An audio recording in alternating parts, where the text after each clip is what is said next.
శ్రీ గురుభ్యో నమ. శ్రీమాత్రే నమ. మా భక్తి టీవీని ప్రోత్సహిస్తున్నటువంటి మా ప్రేక్షకులందరికీ ధన్యవాదాలు తెలియజేస్తూ 4 మే నుంచి 10 మే వరకు గల వారం రోజుల కాలానికి రాశి ఫలితాలు ఏ విధంగా ఉన్నాయి తెలియచెప్పుకుందాము. ముందుగా గ్రహస్థితులు. మేషంలో ఉచ్చలో ఉన్న రవి, వృషభంలో గురువుగారు, అలాగే కర్కాటకంలో నీచలో ఉన్న కుజుడు, నీచ భంగం జరిగింది చంద్రుడి వల్ల. కేతు వచ్చేసి కన్య రాశిలో. ఇక రాహు, శుక్ర, శని, బుధులు 4 గ్రహాలు కూడా మీనరాశిలో ఉన్నాయి. బుధుడు నీచలో ఉన్నారు.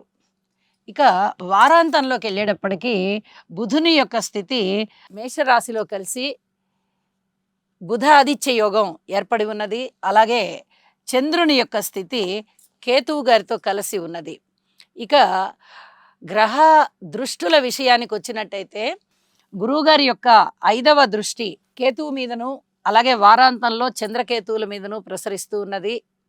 ఆధ్యాత్మిక రంగంలో చాలా ఎదుగుతారు. ఆధ్యాత్మికమైన గ్రహము కేతువు, అలాగే గురువుగారి దృష్టి ఉండడం, అసలు 2 కూడా ఎక్సలెంట్ అన్నమాట.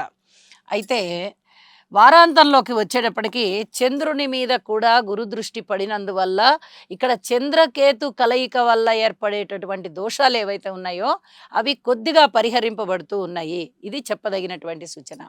ఇక శని గారి యొక్క దృష్టి, తృతీయ దృష్టి గురువు గారి మీద పడుతూ ఉంది, అలాగే కేతువు మీద పడుతూ ఉంది. మరి కొంచెం మానసికమైన ఒత్తిడి ఎక్కువగా ఉండడము, ఏదైనా శుభకార్యాలు జరుగుతూ ఉన్నాయా అంటే అవి జరగబోయేటటువంటి శుభకార్యాలని కొంచెం పోస్ట్ పోన్ చేయడం, ఇలాంటి పరిస్థితులకు దారి తీస్తుంది ఇక్కడ శనిగారి దృష్టి గురువు మీద. అలాగే కుజుని యొక్క దృష్టి ఫలితాలైతే ఇక్కడ లేవు, కానీ ఓన్లీ రాశి మీదనే ఉన్నాయి. కానీ ఇక్కడ చంద్రుడితో కలిసి ఉన్నప్పుడు వార ప్రారంభంలో నీచభంగం జరిగి ఉన్న కారణం చేత కుజుని యొక్క దోషాలు చాలా వరకు పరిహరింపబడిపోతున్నాయి. ఇది చెప్పదగినటువంటి సూచనగా తెలియచేస్తూ ఉన్నాను. ఇక ఏ రాశుల వారికి ఏ విధంగా ఉంటుందనేది తెలియచెప్పుకుందాము. తులారాశి వారికి ఈ వారం రోజుల కాలము 4 నుంచి 10 వరకు మే నెలలో ఒక్కసారి పరిశీలన చేస్తే 4 గ్రహాల యొక్క ఉనికి చాలా బాగుంది. ఇక్కడ చూడండి, షష్ఠ స్థానంలో శుక్రాచార్యుల వారు తప్ప రాహు, శని, బుధులు బాగున్నారు. దశమ స్థానంలో చంద్రుడు బాగున్నారు. ఇవి 4 కూడా చాలా అద్భుతమైనటువంటి పరిస్థితులనిచ్చే గ్రహాలు. ఉద్యోగ జీవితం చాలా బాగుంటుంది. మీ యొక్క సామర్థ్యం ఏమిటి అనేది పై అధికారులకు తెలుస్తుంది. మీ నిపుణత ఏమిటి అనేది తెలుస్తుంది. మిమ్మల్ని మెచ్చుకుంటారు. ఇప్పటి వరకు లేని అవకాశాన్ని మీకు ఇప్పుడు ఇవ్వడానికి ప్రయత్నం చేస్తారు. ఉద్యోగ జీవితంలో తృప్తి ఉంటుంది. అలాగే వ్యాపార రీత్యా కొంచెం ధనం పెరిగే అవకాశం కనిపిస్తుంది. అది లాభం రూపంలో కాదు, పెట్టుబడి రూపంలో మీరు పెట్టేటటువంటి ధనము చక్కగా మీకు ఆనందాన్ని కలగజేస్తుంది. ఇది చాలా చెప్పదగినటువంటి సూచన.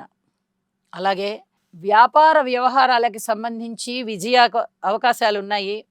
అలాగే ఏదైనా ఆరోగ్యం తక్కువ అయిందా ఎవరికన్నా అనుకుంటే ఔషధ సేవ చేసి మీరు అతి త్వరలోనే తిరిగి ఆరోగ్యవంతులైపోతున్నారు. ఇది చాలా బాగుంది.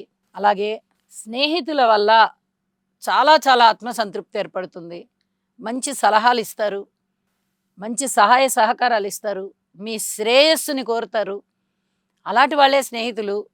ఇంకా ఎక్కువగా మీకు నా ప్రాణ సమమైన స్నేహితులు నాకు ఇంత మంచి చేశారు అని చెప్పుకోవడానికి గర్వపడుతున్నాను అని చెప్పి మీరు చెప్తారు.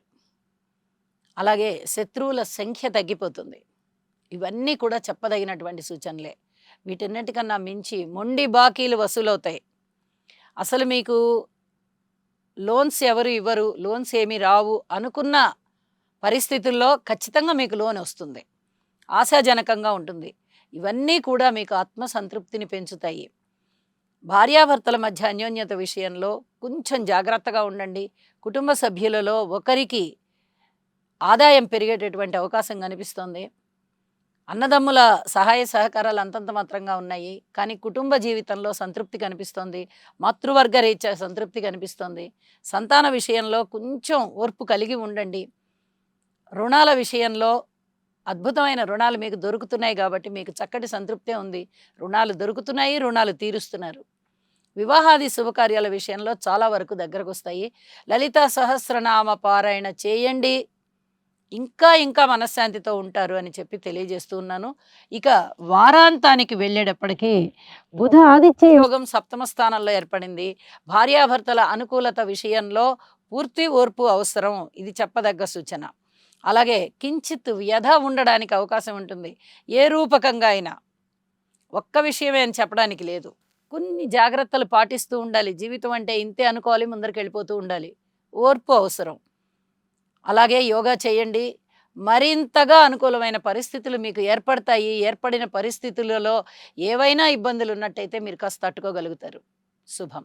రాహుగ్రహం యొక్క అనుకూలత కొరకు అర్ధకాయం మహావీరం చంద్రాదిత్య విమర్దనం సింహికా గర్భసంభూతం తం రాహుం ప్రణమామ్యహం.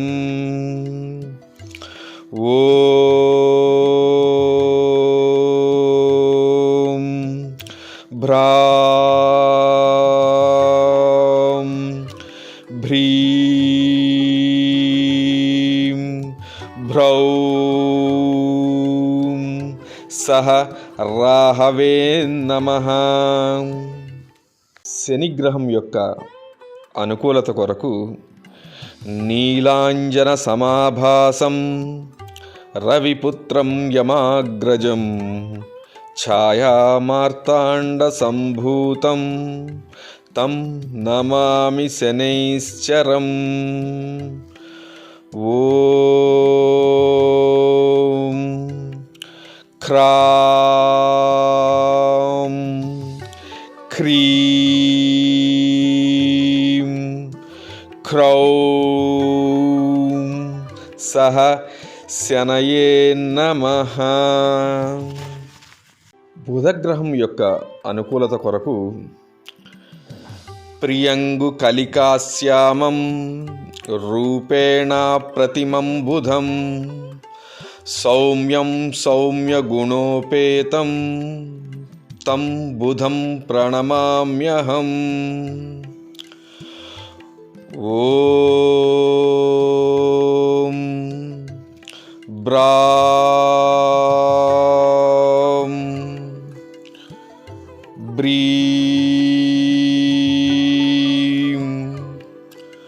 బ్రౌం సహ బుధాయ నమః.